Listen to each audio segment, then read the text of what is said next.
This is Optimal Living Daily, episode 2071, an excerpt from the book, Live Your Bucket List by Julia Goodfellow-Smith. Welcome to Optimal Living Daily, or the OLD podcast, where I read to you from some of the best articles I can find with permission from the authors. I'm Justin Malik, by the way. And I cover personal development or self-help, minimalism, anything I think will help you lead a more meaningful life and add some good thoughts for you every day.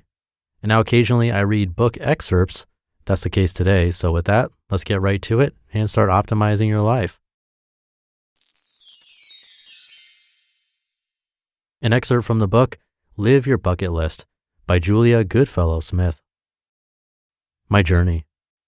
When I decided that it was time to give up my desk job and daily commute, I knew that I wanted to do something more active and adventurous. Ideas for adventures flooded into my head as butterflies took flight in my stomach. Sailing around the world, dancing in Cuba, walking England's southwest coast path, motorcycling the length of Chile, taiko drumming in Japan, and cycling around the Baltic Sea have all been on my bucket list for almost as long as I can remember, along with many other things. Long ago, I realized that I would not be able to do everything that I want to. Life is just too short. I had an ever-expanding bucket list and an ever-shrinking amount of time left. I had a choice. I could do nothing, prioritize my list, or pick something at random. Doing nothing was not an option that I wanted to consider, and I did not like the idea of picking something at random. If I prioritized my list, I could tackle the most attractive or time-critical item first. I started by filtering the list against a few deal breakers. I knew that having an early success would spur me on, so I wanted to complete my first adventure within a year. I also did not want to be away from my husband for too long. I was not going to squander our relationship in exchange for adventure. Leaving Mike for more than a few weeks did not seem right or fair. So I filtered out the items that did not meet these requirements. Some things on my list were similar to each other, and it made sense to tackle one of those before the others. Walking St. Olav's Way from Oslo to Trondheim in Norway features prominently on my bucket list, as did walking England's southwest coast path. As I live in the UK and had never hiked or camped on my own before, it seemed sensible to walk the southwest coast path before tackling St. Olav's Way. Doing that would develop my backpacking confidence in a country I was familiar with. St. Olav's Way could wait for another year. The next step was to identify other criteria that were important to me and score each option against them. I considered how excited I was by the idea, how much I would grow as a person, how much adventure I would have, whether there were any options to have a positive social impact, and the level of environmental impact associated with doing each item. We are so privileged to live on such a beautiful planet that is full of wonderful people. I do not want to harm either as I tick things off my bucket list, and if I can have a positive impact while I do those things, then all the better. Of all my bucket list dreams, walking the southwest coast path won hands down. As well as the adventure and physical challenge, I could also talk to people about protecting our oceans and raise money for a good cause. I imagine strolling along the cliff tops, admiring the view and drinking in the fresh sea air day after day, pleased at last to be achieving my long-held dream. I'd breathe in tune with the gentle pulse of waves breaking on the shore. I would talk to people as I walked, collecting donations and stories. I would see dolphins, seals, and basking sharks. I would eat seafood, freshly caught that day and full of flavor. I would collect more stories as I stayed in interesting places.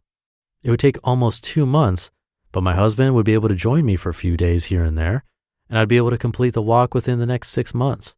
I'd return rejuvenated and refreshed, bursting with life and full of stories to share. In short, I was pretty excited by the idea. If your bucket list is longer than a couple of items and you try to progress everything at once, you will not be able to give any of those things the energy and focus that it needs. You are more likely to feel overwhelmed and far less likely to succeed. Filtering and prioritizing your bucket list allows you to focus on your most compelling dream and start your journey. Now is time to define my challenge more clearly. I was going to walk England's southwest coast path in June and July 2020. I'd walk by myself, although I'd be open to other people joining me for sections of the path. I'd stay in places with beds rather than carrying a tent. I would talk to people about the importance of protecting our oceans, and I would raise 10,000 pounds for the Marine Conservation Society. Walking 630 miles would be a stretch, and raising that much money would be challenging, but neither was impossible. The idea excited me and met all the requirements I had identified during the filtering and prioritizing process. Of course, things did not quite turn out like that. They never do. But I had at least decided which dream to pursue and defined it clearly. Defining your dream well gives you clarity over what you are trying to achieve. The SMART model can help with this. Specific. It can be difficult to plan for vague dreams. For example, I could have defined my dream as to walk a long distance footpath. That might mean 5 miles or 500. It might mean all in one go or over the next 20 years. It is far too vague to turn into any sort of meaningful plan. You can make the definition of your dream more specific by considering the 5 W's: what you want to do, who will be involved, where you will do it, when you will do it, and why you want to do it. Measurable. How will you know when you have achieved your goal? You can break down larger goals into stages to measure progress as you go along rather than just at completion. This will help you to check whether you are heading in the right direction or need to make a course correction. One thing that I think is particularly important to understand is that measuring success should be on your own terms. Living your bucket list is about doing something for yourself, not to please someone else. Some purists think that walking the Southwest Coast path means following the line of the path exactly. In some places, I deviated from the path because the route was not clear. In others, I had to walk inland because I was at risk of being blown off the cliffs. Those purists would say that I did not complete the path. I don't care what they think. I walked from one end of the path to the other, following it as closely as I sensibly could. I was walking to achieve my dream, not theirs, and I was successful on my own terms. This is not the time to do things because other people think you should, but because you think you should. Attainable. I recommend that you start by choosing a dream that is achievable within a few months. This will give you an early win that will encourage you to tackle more challenging dreams in the future. If you do choose a BHAG, a big, hairy, audacious goal that will take years to achieve, you can always break it down into smaller, SMART goals so that you can see yourself making progress. Relevant. Your dream needs to align with your values. It needs to matter to you. If you have filtered and prioritized your dream effectively, you can be confident that it already meets this criterion. Timely. An ambitious but realistic deadline for completing your dream will help you to maintain focus and motivation.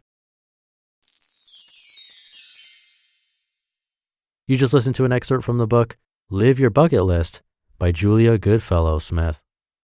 Thank you to Julia for her work. Live Your Bucket List is a guide to her proven process to take you from dreaming to achieving. Each step of the process is detailed and accompanied by personal stories and key lessons from her own journey.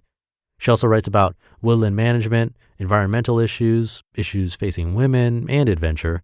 Come by her site for more. That's juliags.com. So please do visit her online, and I'll let you go now so you can do that. Thank you for being here. Have a great rest of your day, and I'll see you tomorrow, where your optimal life awaits.